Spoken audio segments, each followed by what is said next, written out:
keep Facebook over here so that I can. We are live. Good morning, everybody, and welcome to Living Astrology with Janet Hickox. Today, I am graced with the appearance of Tam Veilleux from the Almanac. All our technology is working. Um, Yay. It seems like if we're going to have trouble, it's Tam and I who are going to have trouble. Like it's like twice now, I think, on our 1 month get-togethers, we've had technical issues, whether from your end or my end. I don't remember what the first time was, but we are here. My computer's working well. Yours is working well. I'm very happy about that. And it is good to see everybody. I missed everybody on Monday, and it was just too crazy to try to manage a holiday plus manage what I was going to do for a morning show. So I hope you'll all forgive me for that. And I knew I was going to be here Wednesday anyway. So, Tam, tell me what's going on with you. Anything new? What's new and exciting? Can I say it? Is it okay? Yes. Yeah, look, I launched a new website. I came out of the closet in June as the artist that I am. I launched a website with all of my art, mostly what I would call happy art, like I love it. art Oh, that raises the vibration for people. So that's what I've been up to. tell me what the website is so I can put it in for everybody to see it. It's my name, tamveilleux.com. And it's VEILL EUX. EUX.com. Yes. Okay, so let me show that comment and then everybody can go check it out. I'm certainly going to check it out. Awesome. There we go. Did I do that right? VEILLEUX? Yep, you did it exactly right. And everybody's going to go and they go, wait, there's nothing here. There is. Later this week, but the website's live, and I actually have an offer for a free art print, and I'll put that in the chat box for everybody. Right. That's awesome. So check that out over the next couple of days as Tam gets that up, or maybe the next couple of weeks, because it takes time to get those things up and running and out there. You got it. Yeah. So that's awesome. And you were just saying before I suddenly realized we had to go live that you had just come from the INATS convention. Yes. So tell us about that, because I know I saw that you wrote about how that seems to have created some spark around the Almanac. Absolutely. So it's called INATS, the International New Age Trade Show. And every year this happens in Denver. Of course, there's been 2 years of COVID, so it kind of got sidelined. This year, everybody gathered again, and there were vendors from all across the United States and Canada and buyers for the local New Age metaphysical and New Age stores. And I brought art, and I brought the Almanac, and it was gangbusters. So look for 10 new stores across the United States, all taking the Almanac in, and a slew of them on the West Coast. Yay! Finally over here. That's awesome. It's always nice, those trade shows too. They sort of give us this, wider audience to expose to the work that you're doing. Yep. And that's really good for all of the writers of it, but also to get more people interested in astrology and human design and all of the things that are in their nutrition and oils and goodness, all that kind of stuff. I gave out your name a whole bunch of times, Janet, just saying. Ooh. Well, it was funny because I actually sent an email out. I don't like to flood people's emails with stuff from me, because I just can't stand it when every day I get 2 to 3 from Colette Baron Reed, or every day I get 2 to 3 from you name it, right? And I'm like, God, do people actually open these up and read them? Because I don't have time for this kind of stuff. So I know that I don't want to do that to people either. But I sent out an email with the July, my version of the Almanac, which is called AstroDesign, where we're, kind of combining the two. And it was amazing, the feedback I was getting, the number of people wanting charts. So I really still feel like we're in this time where people are wanting more and more information about astrology and human design as a type of astrology and so forth. So it was pretty fascinating to watch, but I almost was like, oh my God, what did you do to yourself? Because yesterday, when I go back to work for the first day, I have 15, 20 new charts I have to do for people. It was pretty funny. Wow. Like, yes. That's awesome. And I agree. I think people are more and more interested in the kind of work that we're doing. Maybe it's the whole Neptune and Pisces thing really drawing people. I don't know. I just want to say it's kind of this combination. I think there isn't a person on the planet that doesn't understand that something is going on here, right? True, true. And we may not, we certainly don't like a lot of the things that are happening here in this country. That's been like one big long slide into more division and chaos. But there's always a purpose behind all of these things. And astrology actually gives us, astrology and human design both, and almost any kind of divination gives us sort of an insight, a view into the purpose behind it all. Or, maybe not the exacts of what this will lead us to, but we all came to this planet at this time when there's going to be this change, this big flux in the way that we work with one another and the way that we live. So astrology helps, I think, to maybe help people understand it somewhat. I agree, and that's something that I hear a lot, particularly when they're reading the Energy Almanac. They'll say, like, I feel hopeful. It's not just me feeling the weight of this or noticing the rage of that, whatever it might be. And so astrology can help explain some of the patterns that we're all experiencing. It does give people a sense of relief. Yeah, I think you're right. And July, since that's what we're here to talk about this morning, is also going to present us with some shifts. And I always like to talk. We talk about the major aspects that are going on, and there was one that doesn't happen until the end of the month. That is probably the biggest thing that goes on this month. But it is something that I think that we can take in hand now and really begin to understand. And that is the North Node coming into a conjunction with Uranus in human design. That translates into a whole new set of gates for the next 3-month period of time for us to work through in our pursuit of our evolutionary leap, or in the changes, the mutation thing going on the planet. So I want to talk about that, but we have a lot going on before we actually get to that point in the month. Tell us, what do you think is the hallmark of this month? The hallmark. See, I always choose the smaller things. That's good. And I am paying attention particularly to Mercury this month. I think he's having some fun. Mercury in Cancer right now, which is wonderful for all of us. We're spending so much time with family. So Mercury has moved into Cancer, and right, that nurturing, compassionate, sometimes cranky or moody, or all of the above. But I mean, how interesting for Mercury to be there, and we have this opportunity to communicate and express ourselves in a way that is softer and maybe a little bit kinder. And we can use that this month as we're gathering and seeing our friends and hanging out with family. So that's one aspect that I'm interested in. But the second one about Mercury, which is one I really love, is Mercury's moving into Leo. Yes. And how much fun is that? A creative expression and a fun, maybe a more dramatic. And he's not retrograde then. And he's not retrograde at the end of July. So watching Mercury, I think, is going to be a lot of fun this week. And I was doing some work with a client yesterday, and I was looking at his natal chart, and he happened to be Mercury in Cancer in the 4th house. I was like, wow. And it was so funny. His nature was, he was very like soft-spoken, very kind. It was beautiful to witness Mercury in Cancer right to my face yesterday. It's really cool. Yeah, and so that's where I have my own natal Mercury. At 9 degrees of Cancer. So in just a couple of days, I will have my first Mercury return of the year. And that is always a time when, anytime a planet comes back to where it was when you were born, it gives, kind of a new bump to whatever that energy is. So the energy of communication, the energy of the mind, emotion, in this case, Cancer, very emotional, and certainly is characteristic of what is happening in my life at this period of time as well.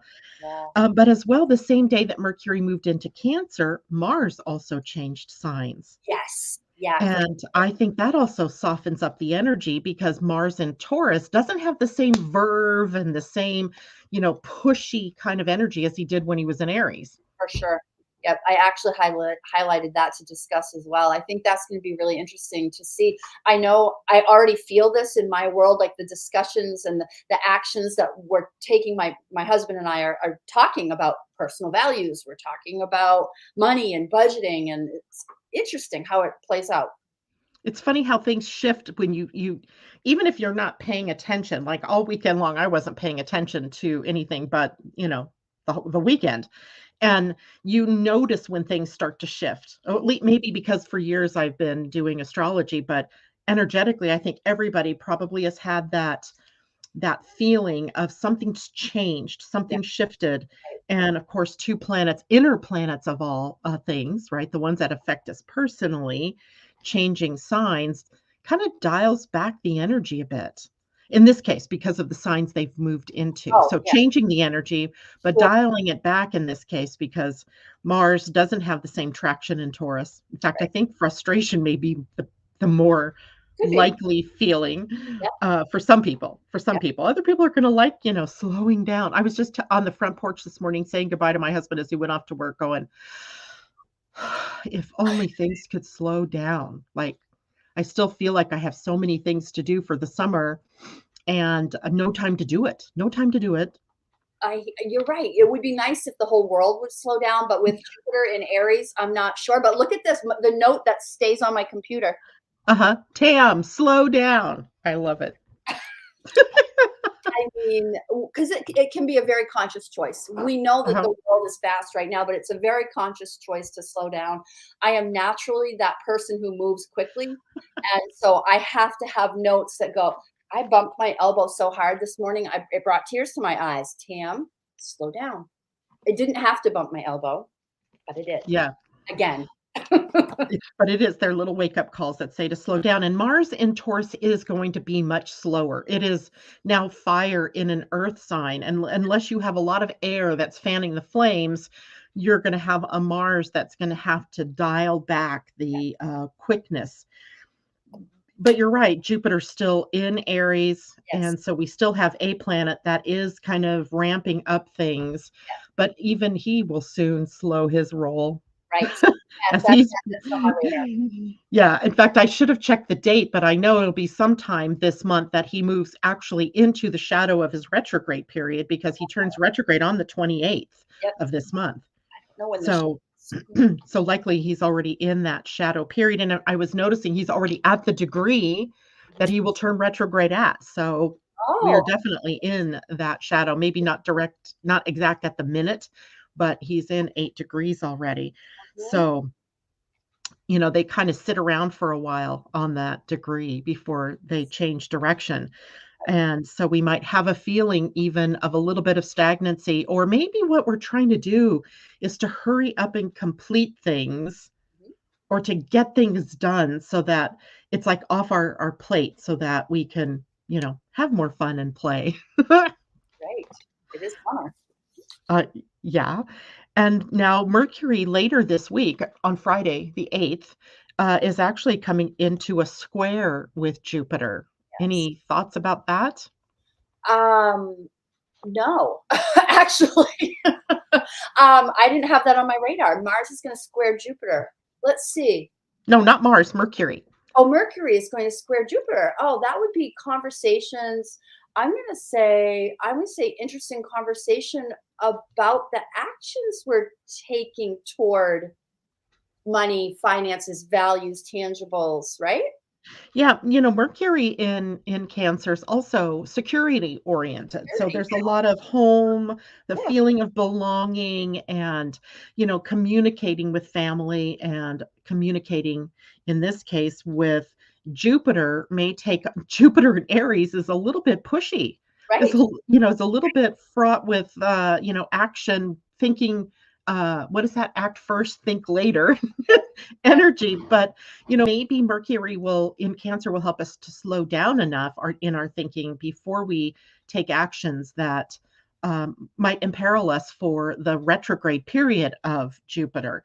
So I think even though it's a square, which kind of gives us that tension or that anxiousness, might be a really good thing for all of us to really cause us to think before we do go or leap into some kind of new thing. Yeah, I keep thinking that this doesn't feel like one of the harder squares that we've had to deal with. This just feels Yes. a little bit softer. Maybe it's that Cancer portion of it that's tamping it, but it doesn't feel like that's going to be a hard day particularly. Yeah, I kind of think cancers, need to be stable and to be security oriented, or to have, a more stabilized foundation, right, before it makes big changes.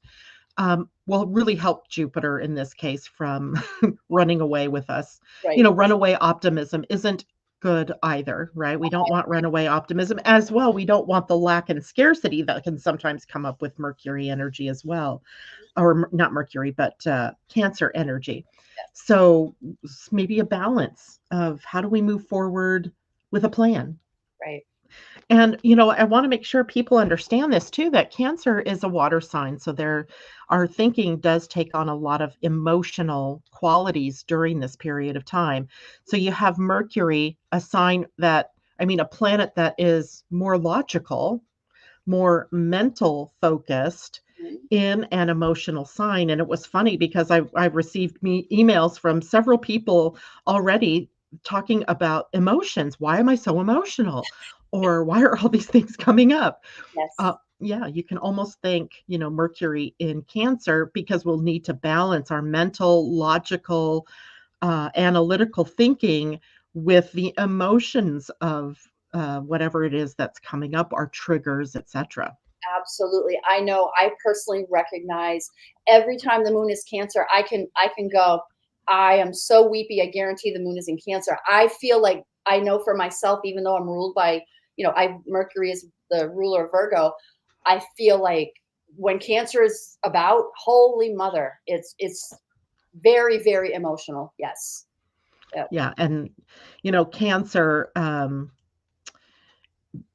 is across from Capricorn, and there's these squares that are built between Cancer and Capricorn, and then Aries and Libra. So these squares bring up, tension, and those signs are they're signs that want to move forward, because they're not the stuck signs, right? They're not fixed.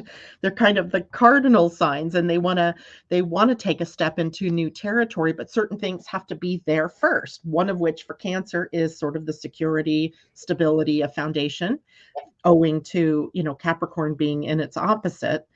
And then when we take Aries and Libra and figure that into the equation, because we have to look holistically at these things, then we can also see that we have, this possibility of waffling between wanting to take action and do it, and the need to make sure there's balance in the things that we do. So all in all, I think it does slow things down, tempering our act first, think later. Goodness. Yeah, so it's a good thing. And then with Mars and Taurus, it also, acts to slow things down. But we want to be watching Mars right now, because Mars is next month going to move into Gemini, and that's the sign he will retrograde in this year. So, I want to say for people, if you have something that you're working on, let's take deliberate action, deliberate steps forward, and not kind of fly by the seat of your pants, because I think there is a time coming when Mars will take us on that flight, have the basics and the basis for a foundation done now, while you have that opportunity in July. Yeah. Then let's talk about, let's see who else, the full moon on the 13th. Oh, yes. That, I gotta look at my notes. yeah, that one sees, Capricorn, yeah. So yeah, that 20 degrees. Planning, thinking. Oh, like what's in the way? What's restricting us, right? Boundaries. we have the moon in an opposition to Mercury. So Oh it's already boy, going to affect our ability to say what we want to say. totally. Then we're going to have the moon squaring Uranus, which, for the last couple of months, Uranus was kind of leaving us alone at the moons. We're going to have the opposition to the sun, of course. We always do at the full moon, but also a sextile to Neptune and a conjunction to Pluto. Wow. Wow. Wow. I didn't realize Pluto was going to be conjunct at that one. Holy moly. Yeah, because the moon, it's probably going to be a fairly wide conjunction. It's, how the moon kind of swings through. Mhm. And I feel like the full moon is going to happen, and then the conjunction to Pluto. So it's not like exact at the Not full right. moon, Yeah. but anytime you're dealing with Pluto, you're dealing with 10-degree orbs easily. So if that moon comes within 10 degrees of Pluto, which it does, Oh, okay. Yeah. then we are going to have the feeling of change or transformation or the ugly side of things coming up. Sometimes that's not so comfortable, but if we don't look into the shadows, we can't clear the shadows. Right. I don't think change, I like the word ugly doesn't really resonate for me, but I hear you. Change is hard for people and the resistance will show up. And I mean, awareness is everything. Awareness is key, especially Yeah. with Pluto playing into that moon. Right, and the ugly part is the part that Pluto is the lord of the underworld. Truth. So he's bringing up those things that we've pushed back. Like, I don't Mhm. want to look at that, right? I don't want to remember that. I don't want to have to deal with that. The moon being emotions, Mhm. bringing up the things that the emotional baggage that we're holding. And a full moon is a releasing time. Yes. So what Yes. is it that you need to release? And now's the time to take care of that. But we also have two other planetary biggies going on that same day, Mhm. with Mercury in a sextile to Uranus and Venus in a square to Neptune. So let's deal with Venus square Neptune first, because Where that's is Venus? Where is Venus? Venus at this point will be at the end of her transit through Gemini. Gemini. Yes. Yes. Yeah. See that. And Okay. she's kind of a flirty, chatty Cathy in the sign of Gemini. So, in a way, her connection to Neptune here might put words to a lot of the spiritual feelings that we have for one another, Mhm. or to a spiritual kind of slant to our values and the things that we value.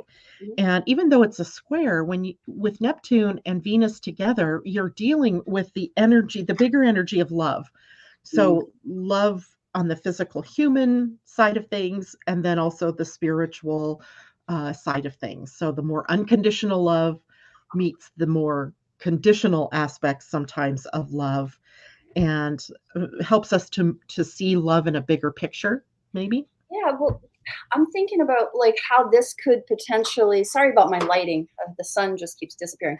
Um, couldn't this potentially soften the Pluto aspect? Couldn't this, okay, so Pluto's coming up. Venus and Neptune are coming here, and maybe there's like maybe it softens it some, and we can give grace to the changes or the secrets that are uncovered under a Pluto type of Mhm. transit, right? Yeah, absolutely. But you have to with a square versus the conjunction, the moon and the conjunction, those two are blending their energies. The Mm, square is triggering us to do something, right? right. To move in a direction. So it's still going to come down to our choice, I think. Is Okay. it our choice to move in love, Mm, or is it going to be our choice to move through and stay in fear? okay. So I think it does, represent the choice that we have. But you're right, it does have it could potentially have a softening effect on that moon conjunct Pluto. And I lots of people, I was born with a moon conjunct Pluto. My moon is within 3 degrees of Pluto. So, I mean, while my life has had a lot of emotional traumas and dramas attached to it, I think in some way I weather those storms much Mm, easier. So maybe we are potentially being given the ability to weather some of the more emotional things that are happening in our outer world in particular. So that's always a possibility. And then we do have the sacred number 13. It's the yeah. 13th day that adds an energy of the divine feminine to it. And the divine feminine, much more receptive, more willing to go into love energy, I think, than the divine masculine. So Mercury in a sextile to Uranus. What do you think about that one? Mercury in a sextile to Uranus. And so we're talking about the change, right? In values, in tangibles and resources, right? Yeah. I'm wondering about the economy, like, Right. Me too. right, with the second quarter of the year has just ended, Yes. right? Second quarter? Yeah, January. Yes. Yeah, second quarter just ended. So numbers are going to be coming out.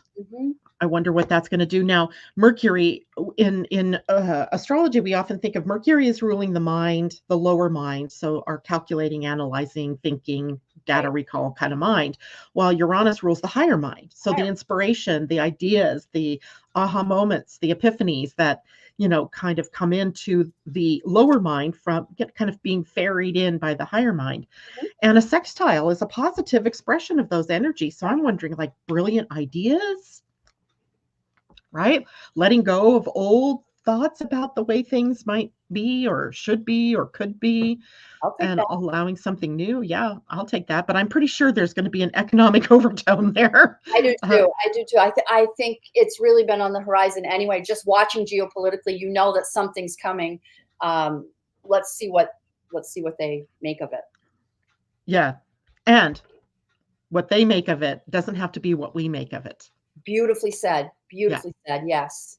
One of the reasons why I'm excited to talk to people about transits and so forth is to give you the power of choice so Yep. that you can respond rather than react to the various craziness things that happen in our world Exactly. and in any given day, right? So if you can handle that, then you can also handle the crazies when they come up in your own life. So there's always that. And then we come to the midpoint of the Mercury cycle this month, too, with Mercury's conjunction to the sun. That'll happen on the 16th. So post full moon, but that always represents that halfway point in the Mercury cycle. And this one will be the superior conjunction, Ooh. where Mercury is at its furthest away from the sun or from the earth, excuse me. And that conjunction then signals halfway to the next Mercury retrograde. Yeah, but we don't have to worry too much about that. Mercury will be uh bringing messages to the sun or picking up marching orders from the sun, in this case, still in the sign of Cancer. Mhm. And so maybe it has to do with how we can stabilize, Yep. what new foundations we might come up to. Mhm. Yeah. So that one's not too bad. Venus moves into Cancer herself on Yep. the 17th, the next day. So we have this boom, boom, boom, like the week of the 10th of July and the week of the 17th of July. Well, let's just face it, the last 3 weeks of the month are activated. Yes. Let's just use that. Very, They're, very. they're activated. Yeah. Yeah. Yeah. Yeah. Now, Venus in Cancer becomes more like the divine mother. This Yes. becomes that divine mothering energy. So when Venus is in Cancer, we love to take care of one another, feed each other, just to be there for each other, to connect on the emotional level. So I kind of like her being in that sign. She's her values become more family values. Mhm. And what does that mean? Right? What does that mean? I think at least in this country, probably around the world, I would bet, we're in that reevaluation time, right? Yes. That, we have to reevaluate what's important to us. What are the values that we really want to live by? Mhm. And the stated ones, are we in alignment with those versus the ones that we take for granted that are just not stated, that we adhere to, even though we have never really said that this is something we value? We live as if. So maybe it's a time for us to look at that. What are family values? What do we value? Why is family so important? All of those kinds of questions may be coming up. I I encourage that kind of work all the time in my coaching. I'm always saying, like, what are your values and are you actually living by them?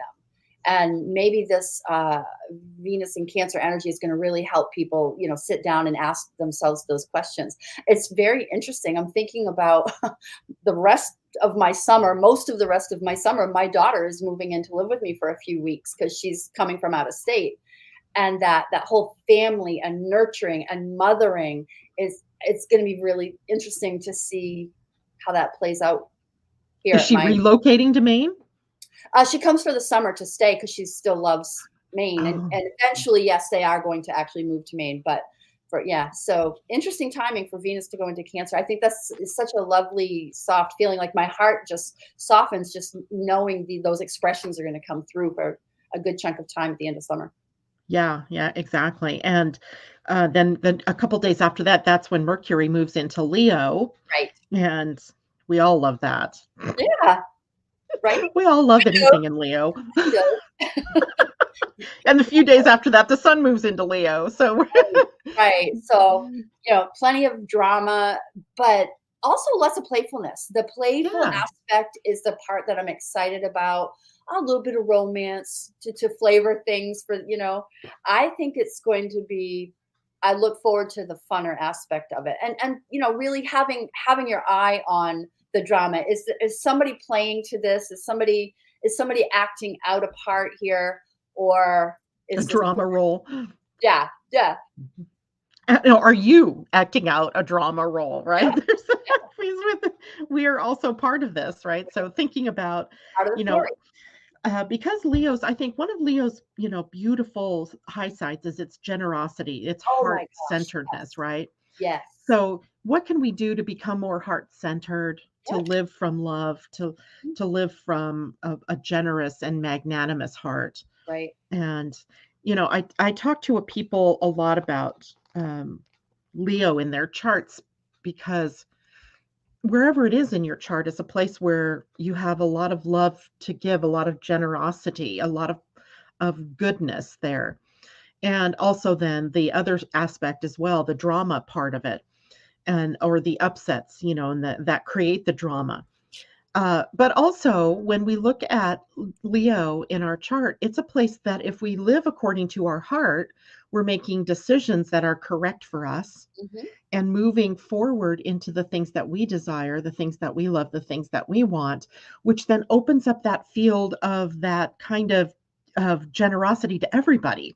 right, So sometimes, we feel, I think the world has sometimes given us this idea that to do what you love is somewhat self-centered, mm, or to do what you want or to be who you want to be is somewhat self-centered.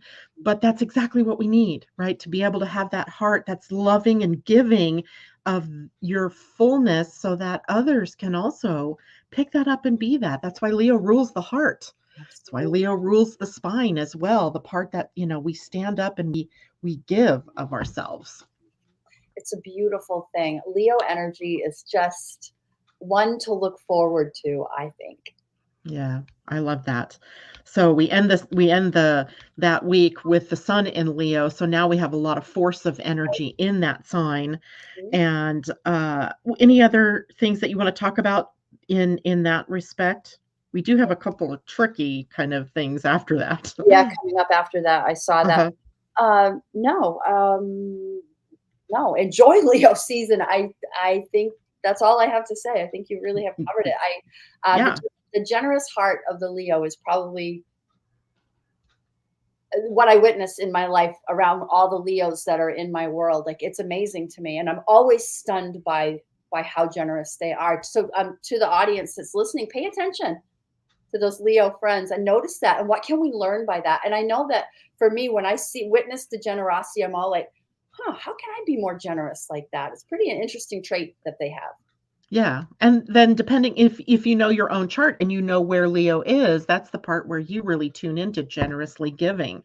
It Mhm. might be in the third house where you are generously giving of your time and teaching or speaking to people or conversations or in some way, dealing with people in your neighborhood. Maybe you're a neighborhood community kind of person.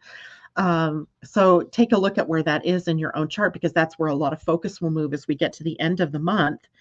And then Jupiter retrogrades on the new moon. Yeah, On I the new know, moon. right? I'm like, is there some message there? What do you Well, there think? sure is, right?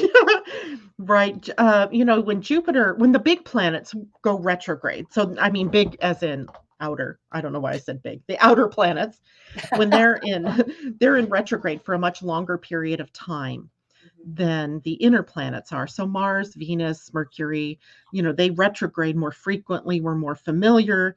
I mean, they're shorter periods of time. When we get to the bigger outer planets, they go retrograde, and they're retrograde for months, right? So Jupiter, probably the one that's 4.5 months, and further out you go, the longer they're in their retrograde. So we're more used to that, right? It feels like, oh, is something changing?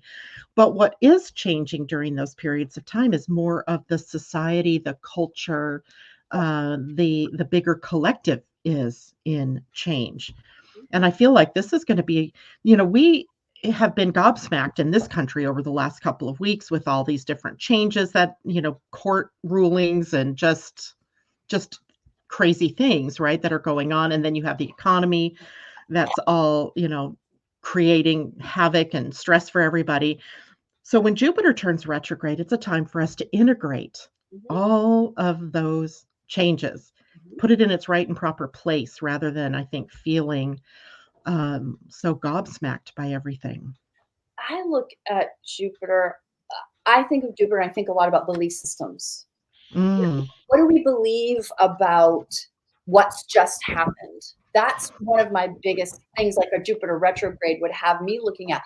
What do I believe about the actions? Because it's, Aries, the actions. What do I believe about the leadership we've just experienced?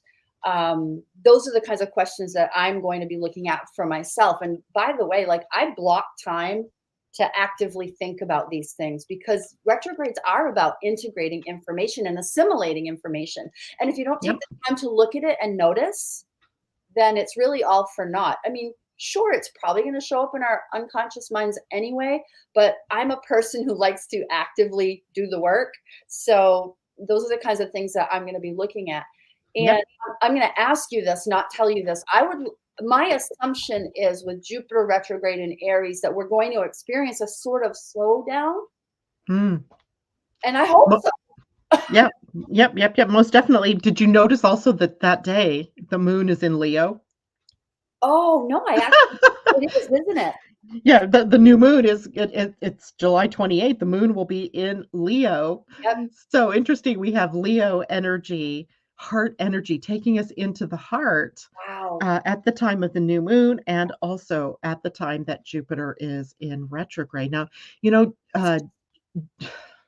Jupiter rules two signs, right? It rules Sagittarius, which is where our beliefs and our philosophies and all of that comes from. But it also is the more traditional ruler of Pisces, where our spirit comes from. So, maybe spirit and heart and, changing of beliefs in a way that is more, I don't know, inclusive, more tolerant, more, I don't know, uplifting, maybe. Yeah. I lost my thought. I apologize. I had something to add, but it's gone. All right. Well, if you want to add it, if you think of it, just blurt it out. Okay. Because I also now want to take a look at this North Node, South Node thing that is happening. So it's been a very long time since, I don't remember the number of years, probably 18 to 20 years since the North Node would have made a conjunction to Uranus. And we all know Uranus is the great awakener. We all know it's unexpectedness that comes from it. Sometimes it is the lightning fast changes that happen in our lives. Sometimes it is the epiphany, the moment, right? That takes us into new territory. It is also in the sign of Taurus, and that can mean economics, banking, all of those kinds of things. I'm wondering if with the node shift, it is suddenly a declaration that we're in a recession here in the US, right? That they've been telling us this, right? It's coming. We're, who knows? But one of the things that I love about this is when we look at this in human design, we see that the North Node is going to move into the gate 2, which is a gate of receptivity and allowing. So it's a gate that takes us away from the working for money, the emphasis on money, and puts it more in its proper place, where we are, it reminds me of, good God, I can't even think of the word for it now. It's like bargaining. What's Negotiation? that? No, no, the system of trade, Oh, bartering? bartering, bartering. It reminds me of bartering, a bartering system where, we have something that we want to give, but maybe we need something and we trade with someone else for that. Yeah. So I feel like this, there's a new allowing energy that's coming up for us, and it'll take probably a few weeks for that energy to really take hold. And Hmm.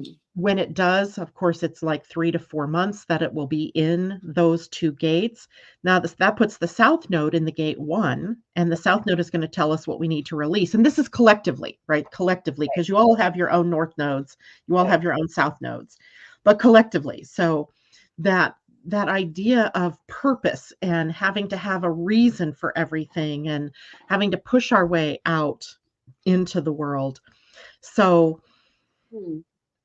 both of those gates are Mhm. sitting on the identity center. So if you can remember in your human design, it's the diamond right in the center, which is where the soul lives, the seat of the soul. Mm. So both of these gates, both the south node at 1 and the north node at gate 2, are giving us direction for our soul. So the primary directive becomes move toward the second gate, which is move toward allowing and receiving, right?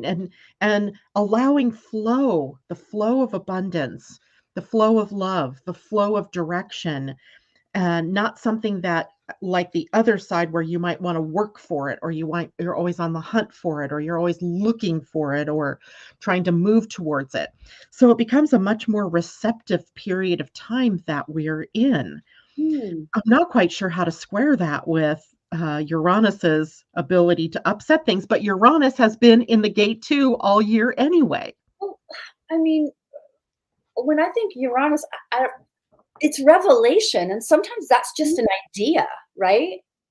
It doesn't An idea whose time has come, maybe. right, right? Yeah, Ah, not ah. necessarily revolution, just revelation, and that's so it could be a really exciting period of time. I have a question regarding the human design aspect Mhm. of this. Are North Node and South Node in human design always a gate apart? No, Okay. no, not at all, because right now they're in 43 and 23. Okay. Okay. So, yeah, the 43-23 happens to complete a channel, and that channel has been about, ingeniousness, right? Finding our genius, finding something that we're really good at, and, bringing it forth into the world. The gates 2 and 1 they're at opposite ends of the identity center. They just happen to be in sequential order, but that doesn't always happen. So, Mm, okay. yeah. But it's just interesting because they're the gate 2 is the most yin gate in human design. So the most divinely feminine, Sure. the most receptive gate, Good. and the gate 1 is the most masculine or yang gate Right. in human design. So we have letting go of the yang Yep. and embracing the yin. If we Wow. just look at it in that. We have Wow. letting go of some of the more getting the masculine energy in its right lane and Yep. getting the feminine energy in her right lane. Yep. This is really fascinating and not something that I was aware of for this month.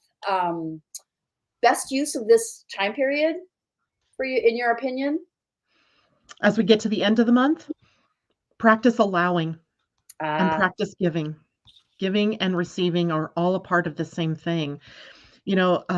Sometimes in the gate 2, what we have is a hard time receiving, right? That, we get so caught up in being, a woman is an island, right? I'm independent and I don't need anybody. But in the gate 2, we see that we are all in this together. mm, And if we want to right the ship, we all have to come together to make it so, mhm, right? Everybody, we need all the parts, we need all the moving pieces to come together. But we need to do that in a new way. We can't do it in the same purposeful, hierarchical, old paradigm way. We have to lean into the more feminine way. And women are consensus builders, right? The feminine is a consensus sure. building energy.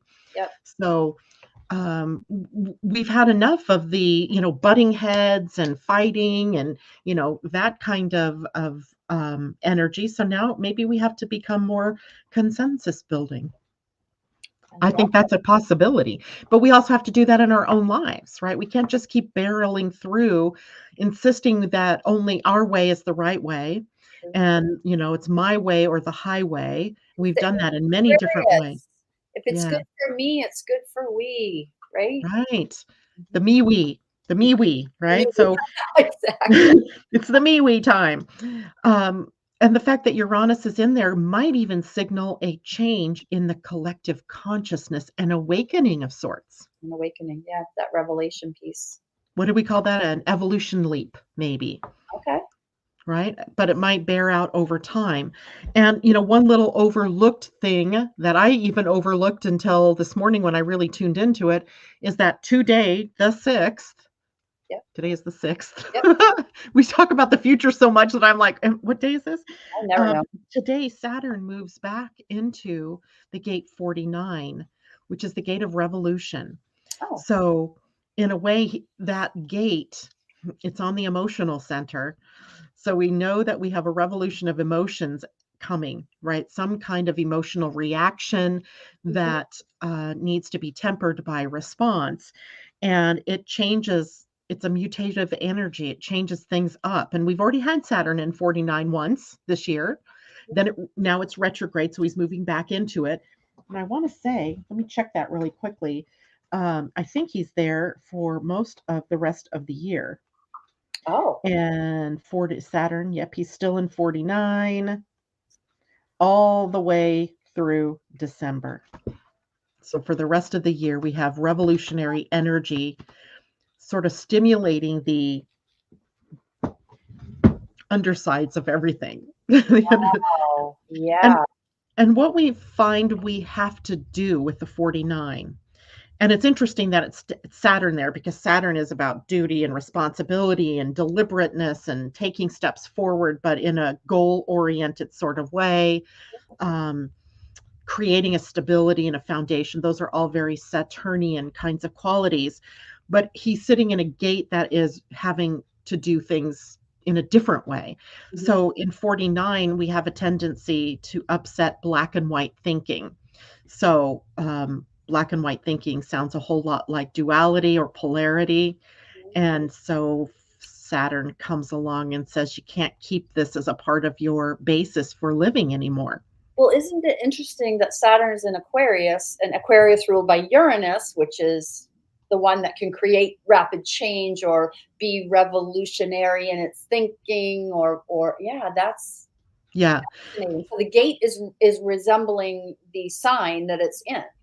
Correct. It is an Aquarian gate, definitely. Okay. So, but it's funny because Uranus has been in Taurus, so Taurus has acted sort of like the brake pedal Yeah. in some ways to Uranus's unabashed willingness to Yes. overthrow everything, right? So he's been the brake. Yep. Now you have Saturn, another form of a brake, right? Yep. Slowing down some of the more future-oriented energies of Aquarius. So I think that gives us time to be more deliberate in what do we want to create going forward. How do we want to address some of these things that have happened, and how do we want to what's important going forward, and what can we let go of? What can we just say we're done with that? Yep. And how do we move forward? Yep. Brilliant. Yeah. And you're right, it's the gas pedal and the brake all the time right now. Right? And yeah, Spinning our wheels sometimes feels like we're not going anywhere. It's like, the teenager that just loves to leave the rubber on the road. you kind of have to be grateful for both Saturn and Taurus doing their jobs, because otherwise we could have spun out of control already by now. Right. So, I mean, things already kind of look like sometimes. Some days they just feel like they're out of control, right? yeah. In our country, I think a lot of people feel like the Supreme Court is out of control. And what do we do about it? Some people, look at it and they're like, yeah, let's get all these things changed. But it's dragging us backwards a bit. But the reason we would go backwards a bit is to get a better view about deliberately, where do we want to go now?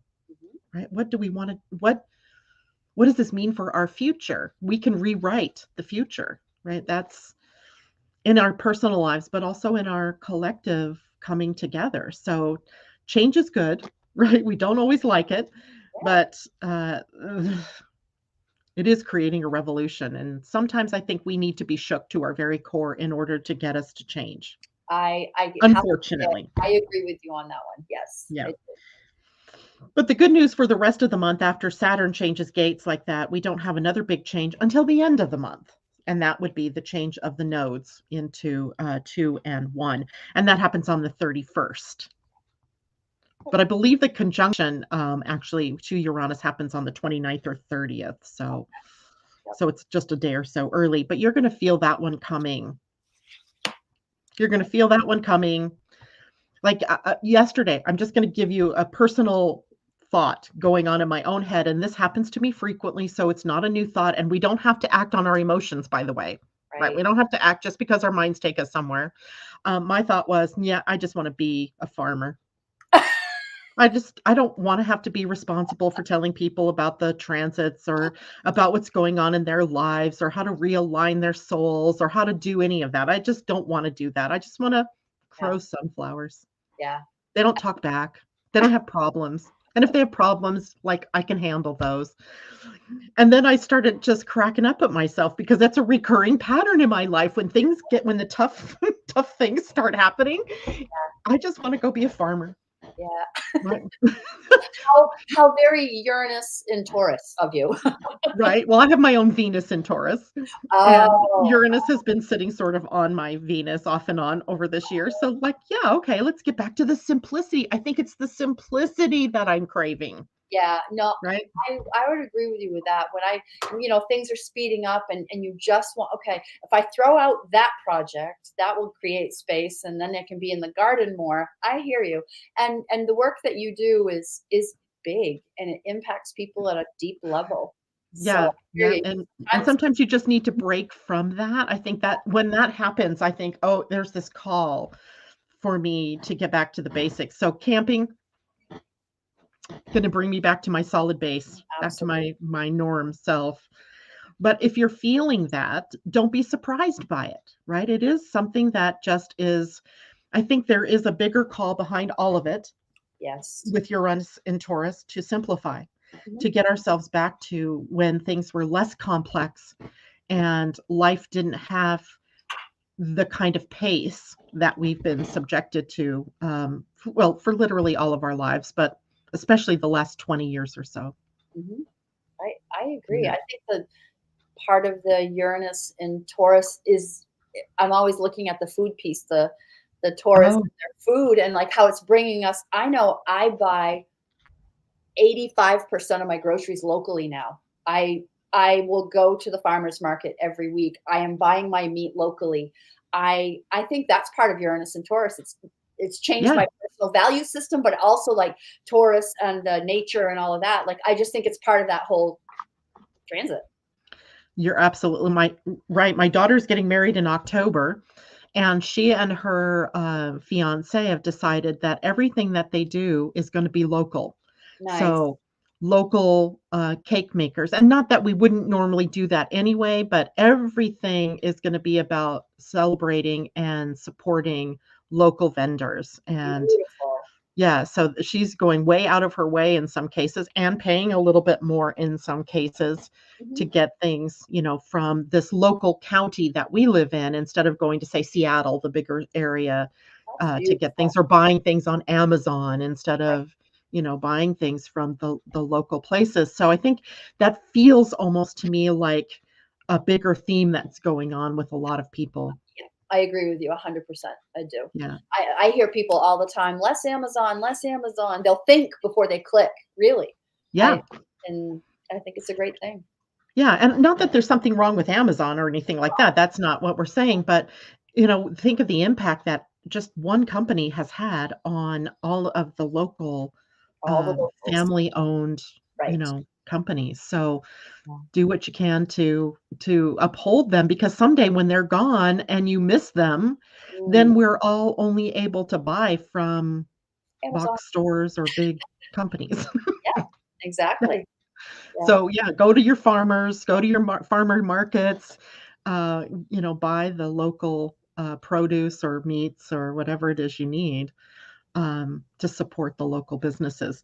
And that creates maybe that abundant flow that the north node in the second gate, the north node still in Taurus at that time, is bringing us in that conjunction to Uranus. And it can also upset the apple cart too. So I don't want to undersell that. Right. But just know that anything that happens with Uranus is often a revolution that is undermining what's no longer sustainable. Because if there's one thing I know about Taurus, is it knows about sustainability. That is true. Yeah. Yeah. All right. So I can't believe it. We're almost at the end of the hour. Anything that you want to leave people with? Because some people might be joining us now that weren't here earlier. So tell them about your art site again, Okay. and where they can go for that. Oh, it's up on the screen. It is, but oh yeah, that's the actual art one. To get my free art is my name, Tam, the letter V for Veilleux, freeart.com. tamvfreeart.com. I've tried typing it in twice and I haven't successfully done it. I want to leave everybody with like a little coaching tidbit again. Do your retrograde work. We are in a major retrograde season. And August is going to kind of top us off and fill us up of retrograde. We'll be done with. We'll be so tired of them. Every quarter, I do a planning party where I invite people and we talk about astrology and we plan according to the planets. And my biggest thing is don't ignore the fact that there's a retrograde going on. It's your opportunity to course correct. Mm-hmm. So we have Jupiter and we have Pluto and we have Neptune. We didn't even talk about Neptune retrograde. We have stuff going on that we can really assimilate information and can course correct for the rest of the year. So that is my little tidbit. I love reel it in, make it personal. Yeah, make it personal. What's it mean for me? And I want to say, like, thank you, Janet. I learn so much every time we do these calls. I know my contribution here is small, but it's wonderful to learn at such depth with you. Thank you very, very much. Well, and it's always wonderful because you come from a totally different point of view. Yeah. I love that, right? Just to round out the information to everybody. So, and J-Lo, thank you so much. She's always such a great supporter out there. Please take a moment and hit the thumbs up button if you're watching us on YouTube this morning. Yeah. If you are on Facebook, hit the like button or the like, and then share the video, whether it's YouTube or whether it's on Facebook. You can share that video with your friends, your family, your networks of people. And if you have not yet subscribed to my Living Astrology Facebook or YouTube channel, please do so. Go over to Tam's site and support Tam. We're all in this together, and we all need to support one another. And just an announcement from my end of things, I will not be in town for Friday or on Monday for a broadcast. So I'll be out of town. I don't even know that I'll have internet or Wi-Fi or anything to make any messages. So it's not that I've disappeared. I'm just camping. I'll be back on the 15th to have a morning show with everybody. Janet, we call it being unplugged. You are unplugging. I'm unplugging. I don't do that very successfully, but if I have signal, I might eke out some things. But, chances are in the mountains, now you're not going to get that. And plug into the earth. Go do it. Plug into the earth. Exactly. I'm going to plug into Mount Baker and Mount Shuckson, right? These two beautiful mountain peaks that will be at the foot of. We're going to watch for UFOs at night too. Oh, nice. Right? Because you're up above like the city lights, and yeah, it'll be fun. All right, everybody. Tam, thank you so much for being here this morning. It was really great that we could get together and talk about July. I'll look forward to seeing you. Let's see, in August, it'll be August 3rd. And we'll meet again to talk about what's coming up for the month of August. Take care. Love to everybody. And I'll see you in a week. All right. Bye for now.